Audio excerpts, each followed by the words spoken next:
Beware of practicing your righteousness. You've heard that it was said, you shall love your neighbor and hate your enemy. Not even about a moral code. I mean, this is chapter 5. I'm going into chapter 6. Just turning back a little bit of review. You have heard it said, you shall love your neighbor.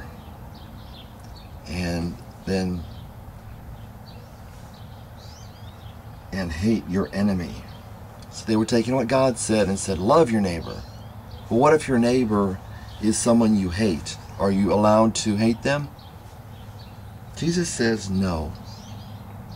You know? Jesus says no. You have heard that it was said, you shall love your neighbor and hate your enemy. But I say to you, love your enemy. See, you haven't even done anything at this point. You haven't even done anything that worldly people would call wrong. But you're injuring yourself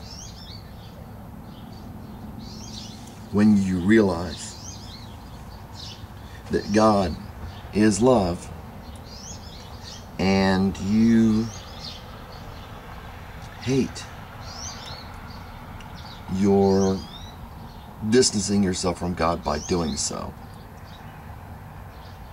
Jesus talks about reaching where we really want to be, really close to God. I'll say that because some people get offended when I say something else. Not just because of that, because I just don't want to deal with it right now.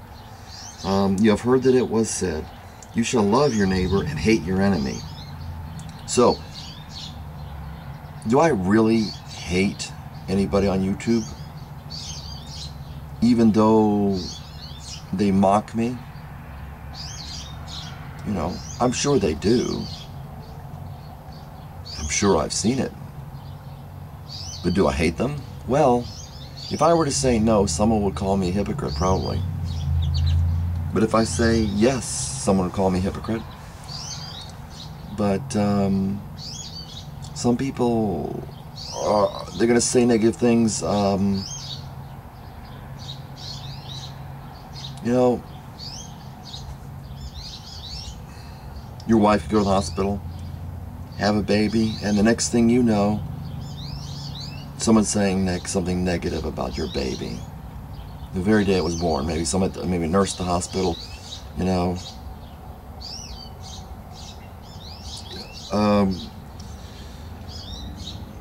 You have heard it said, you shall love your neighbor and hate your enemy.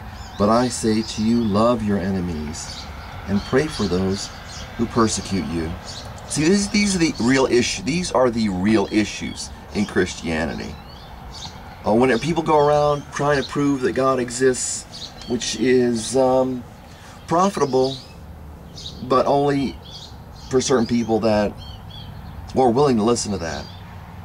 You know, what's in here dictates, not what you mentally, not the fact that your mind leads you to a logical conclusion, but what is in here determines whether you'll accept someone's testimony or not. It could be a false testimony, you could accept it. It could be a true testimony, you could accept it. Doesn't matter. The point, whether you accept it or not, has nothing to do with whether it's true or not. It's what you have decided suits you. But Jesus said, you know, I say, verily, verily, I say unto you, Jesus said, you have heard it said, you shall love your neighbor and hate your enemy. But I say to you, and I love people, and I'm sorry if you want to call me a hypocrite for saying that I love people. You're welcome to. But I really feel like freedom of choice is a good thing. And if you want to do something that you feel is right and say that I'm a hypocrite, that's fine. If you want to do something wrong and say that I'm a hypocrite, you know, that's fine too. It's your freedom of choice to say whatever you believe, or say it's your freedom of choice to say something that you don't believe. But I say to you, love your enemies and pray for those who persecute you, so And this is a culmination of all of what Jesus said in the 5th chapter when he started. When Jesus saw the crowds, he went up on the mountain, and afterward he sat down. I'm going through my mind as different versions that I've read of this. Afterwards, or after he sat down, his disciples came to him. He opened his mouth and began teaching them, saying, and this is what he taught them: "Blessed are the poor in spirit. Blessed are those who mourn." See, there you got people that want to slather every Christian doctrine. That's what this is. Teaching is doctrine with, all this, creamy stuff, with all this, just sugar everything up. And you got people that feel that, for various reasons I may not go into, that putting people down makes them feel better. Without really getting into it deep, it makes them feel better putting people down. But Jesus would bless people and say, "Blessed are you poor in spirit." And he also say, well, why do you sit in a religious place, religious leadership, religious power, in a position of authority in the world, and say these things that are hypocritical?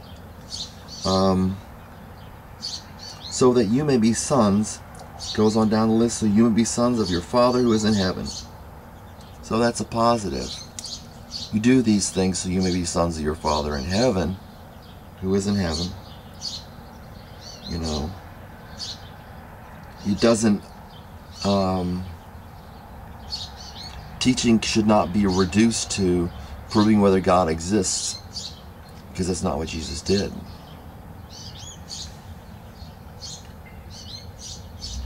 For he causes the sun to rise on evil and good, and sends rain on righteous and unrighteous.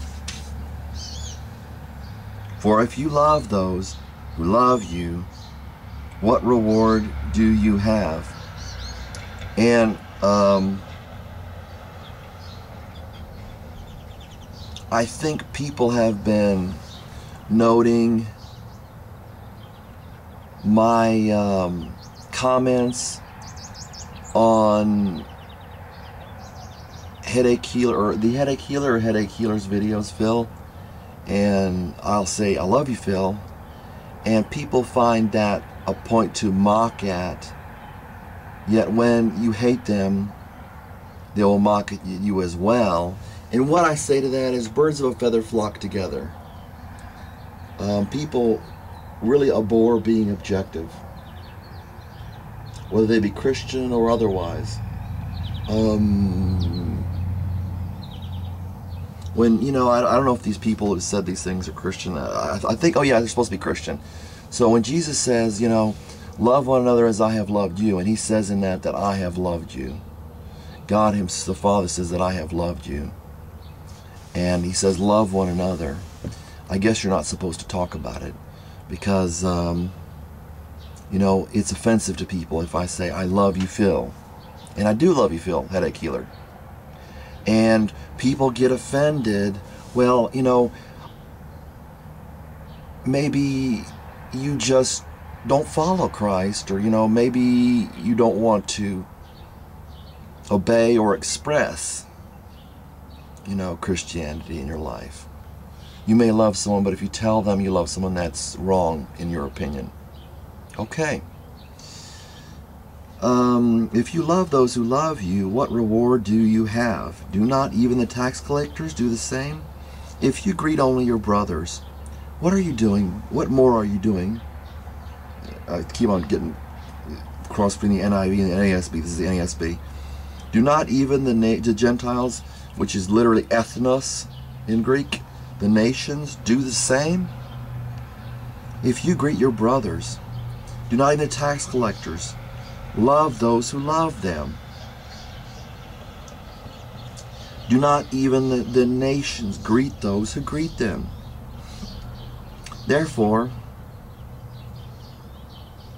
they greet the nations greet their brothers. The tax collectors love those who love them. And Jesus said, what reward will you have for doing such? Do you think, you know, whether you're a Christian or not, you know, I'm speaking hopefully primarily Christians. That's who I want my audience to be. You know, unless somebody will be willing to talk about, you know, be willing to take these things in, you know, I don't want to really sit there and buck people who don't want to listen. You know, okay. Do not even the tax collectors do the same. What reward do you have? Okay.